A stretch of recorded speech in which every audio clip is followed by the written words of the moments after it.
Global warming, जो पृथ्वी के औसत तापमान में वृद्धि के रूप में परिभाषित की जाती है, आज की सबसे गंभीर पर्यावरणीय चुनौतियों में से एक है। यह न केवल हमारे पर्यावरण को प्रभावित कर रहा है, बल्कि मानव स्वास्थ्य, आर्थिक विकास और सामाजिक संरचना को भी प्रभावित कर रहा है। ग्लोबल वार्मिंग के परिणामस्वरूप जलवायु परिवर्तन, प्राकृतिक आपदाएं और जैव विविधता का ह्रास हो रहा है। इस लेख में हम ग्लोबल वार्मिंग के कारणों, प्रभावों और इसके संभावित समाधानों का विस्तार से अध्ययन करेंगे। एक, ग्लोबल वार्मिंग का परिचय। ग्लोबल वार्मिंग क्या है? ग्लोबल वार्मिंग का तात्पर्य पृथ्वी के औसत तापमान में दीर्घकालिक वृद्धि से है, जो मुख्यतः मानव गतिविधियों के कारण उत्पन्न हो रहा है। जब हम जीवाश्म ईंधनों का दहन करते हैं, तो carbon dioxide CO2, methane CH4 और नाइट्रस ऑक्साइड N2O जैसी ग्रीन हाउस गैसें वातावरण में प्रवेश करती हैं। ये गैसें सूर्य की गर्मी को अवशोषित करती हैं और उसे पृथ्वी के सतह पर लौटाती हैं, जिससे तापमान बढ़ता है। ग्रीन हाउस प्रभाव। ग्रीन हाउस प्रभाव एक प्राकृतिक प्रक्रिया है, जिसमें वायुमंडल में ग्रीन हाउस गैसें सूर्य की गर्मी को अवशोषित करती हैं। यह प्रक्रिया पृथ्वी पर जीवन के लिए आवश्यक है, लेकिन जब इन गैसों का स्तर बढ़ता है, तो यह तापमान को असामान्य रूप से बढ़ा सकता है। ग्लोबल वार्मिंग का इतिहास। ग्लोबल वार्मिंग की अवधारणा पहली बार 19वीं शताब्दी के अंत में सामने आई थी। वैज्ञानिक स्वांटे अर्हेनियस ने 1896 में यह बताया था कि मानव गतिविधियों के कारण CO2 के स्तर में वृद्धि से पृथ्वी का तापमान बढ़ सकता है। 20वीं शताब्दी में यह समस्या और भी गंभीर हो गई, क्योंकि औद्योगिकीकरण और जनसंख्या वृद्धि के कारण ग्रीन हाउस गैसों का उत्सर्जन तेजी से बढ़ा। 2. ग्लोबल वार्मिंग के कारण। ग्लोबल वार्मिंग के कई कारण हैं, जिन्हें मुख्यतः मानवजनित और प्राकृतिक कारणों में वर्गीकृत किया जा सकता है। मानवजनित कारण, जीवाश्म ईंधनों का दहन। जीवाश्म ईंधनों जैसे कि कोयला, तेल और गैस का दहन सबसे बड़ा कारण है। ऊर्जा उत्पादन, परिवहन और औद्योगिक प्रक्रियाओं में इनका उपयोग होता है, जिससे CO2 का उत्सर्जन होता है। वनों की कटाई। पेड़ प्राकृतिक रूप से CO2 को अवशोषित करते हैं। वनों की कटाई से यह संतुलन बिगड़ जाता है और वातावरण में CO2 का स्तर बढ़ता है। कृषि प्रक्रियाएं। कृषि गतिविधियों में उर्वरकों और कीटनाशकों का उपयोग भी ग्रीन हाउस गैसों के उत्सर्जन का कारण बनता है। विशेष रूप से मवेशियों से मीथेन गैस का उत्सर्जन होता है। औद्योगिकीकरण। औद्योगिक गतिविधियां जैसे कि सीमेंट और इस्पात उत्पादन वायुमंडल में ग्रीन हाउस गैसों का मुख्य स्रोत हैं। इन प्रक्रियाओं से कार्बन डाइऑक्साइड और अन्य हानिकारक गैसें निकलती हैं। प्राकृतिक कारण, सौर विकिरण। सूर्य की गतिविधियों में परिवर्तन भी ग्लोबल वार्मिंग में योगदान दे सकते हैं। जब सूर्य का विकिरण बढ़ता है, तो पृथ्वी का तापमान भी बढ़ता है। ज्वालामुखीय गतिविधियां। ज्वालामुखीय विस्फोट से वातावरण में धूल और गैसें निकलती हैं, जो जलवायु को प्रभावित कर सकती हैं। यह प्रभाव आमतौर पर अस्थायी होता है, लेकिन यह तापमान में बदलाव ला सकता है। 3. ग्लोबल वार्मिंग के प्रभाव। ग्लोबल वार्मिंग के प्रभाव व्यापक और गहरे होते हैं। ये प्रभाव विभिन्न क्षेत्रों में महसूस किए जा रहे हैं।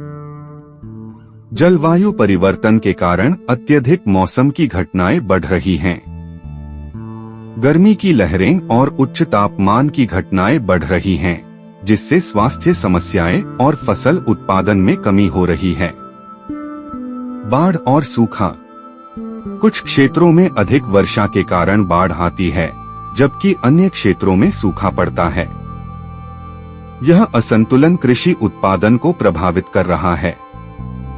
समुद्र स्तर में वृद्धि। ग्लोबल वार्मिंग के कारण ध्रुवीय बर्फ के पिघलने से समुद्र स्तर बढ़ रहा है। तटीय क्षेत्रों पर प्रभाव। समुद्र स्तर में वृद्धि से तटीय क्षेत्रों में बाढ़ और भूमि का क्षय हो रहा है। द्वीप देशों जैसे कि मालदीव समुद्र स्तर के बढ़ने से खतरे में हैं। जैव विविधता पर प्रभाव। ग्लोबल वार्मिंग का जैव विविधता पर गहरा प्रभाव पड़ रहा है। कई प्रजातियां विलुप्त होने के कगार पर हैं। आवासों का विनाश। जलवायु परिवर्तन के कारण आवास नष्ट हो रहे हैं, जिससे जीवों की जनसंख्या में कमी आ रही है। पारिस्थितिकी तंत्र का संतुलन बिगड़ रहा है, जिससे कई प्रजातियां खतरे में पड़ रही हैं। ग्लोबल वार्मिंग का मानव स्वास्थ्य पर भी गहरा असर हो रहा है। अत्यधिक गर्मी से संबंधित बीमारियों की संख्या में वृद्धि हो रही है। जलवायु परिवर्तन के कारण मच्छरों द्वारा फैलने वाली बीमारियां जैसे मलेरिया और डेंगू अधिक फैल रही हैं। 4. ग्लोबल वार्मिंग के समाधान। ग्लोबल वार्मिंग से निपटने के लिए कई समाधान प्रस्तावित किए गए हैं। ये समाधान स्थानीय, राष्ट्रीय और वैश्विक स्तर पर लागू किए जा सकते हैं। सौर ऊर्जा का उपयोग ग्रीन हाउस गैसों के उत्सर्जन को कम करने का एक प्रभावी तरीका है। पवन टरबाइन का उपयोग करके ऊर्जा उत्पन्न की जा सकती है, जो नवीकरणीय और पर्यावरण के अनुकूल है।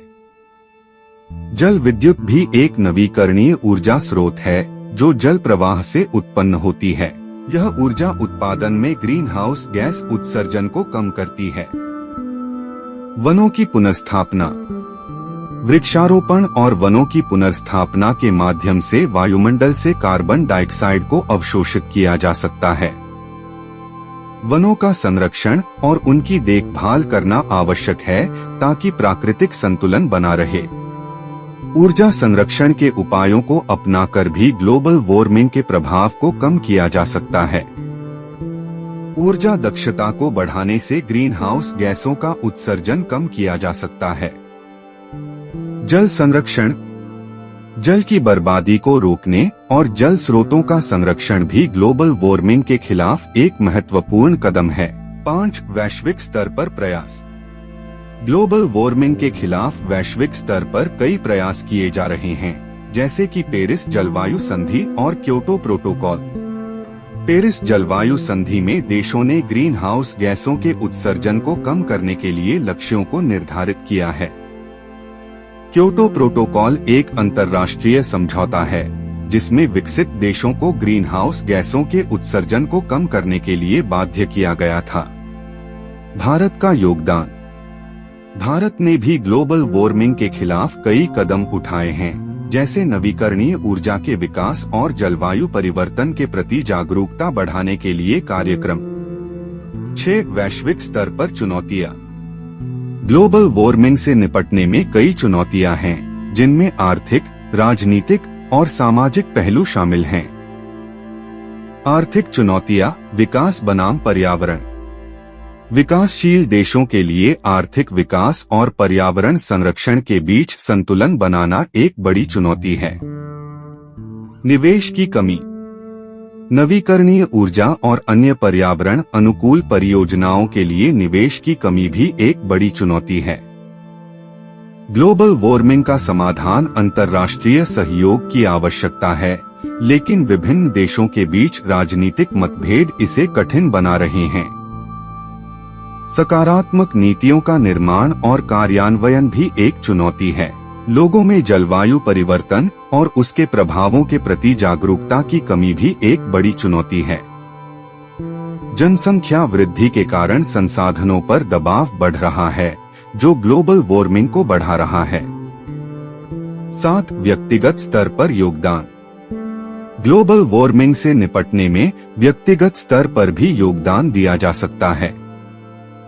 व्यक्तिगत स्तर पर ऊर्जा बचत के उपायों को अपनाना चाहिए, जैसे कि घरों में ऊर्जा दक्ष उपकरणों का उपयोग करना।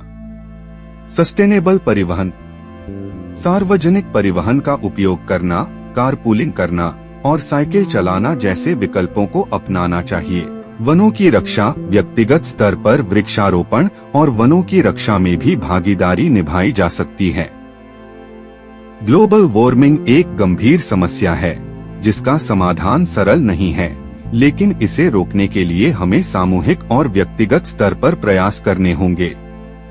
नवीकरणीय ऊर्जा का उपयोग, वनों की रक्षा और जलवायु परिवर्तन के प्रति जागरूकता बढ़ाने के माध्यम से हम इस समस्या का समाधान कर सकते हैं। भविष्य के दिशा निर्देश। ग्लोबल वार्मिंग की समस्या को हल करने के लिए आगे के शोध और प्रौद्योगिकी में नवाचार आवश्यक हैं। हमें न केवल स्थानीय स्तर पर बल्कि वैश्विक स्तर पर भी सहयोग करने की आवश्यकता है। इस प्रकार ग्लोबल वार्मिंग एक ऐसी चुनौती है जिसे हम सभी को मिलकर सामना करना है। केवल तभी हम अपने ग्रह और आने वाली पीढ़ियों के लिए एक सुरक्षित और स्वस्थ वातावरण सुनिश्चित कर सकते हैं।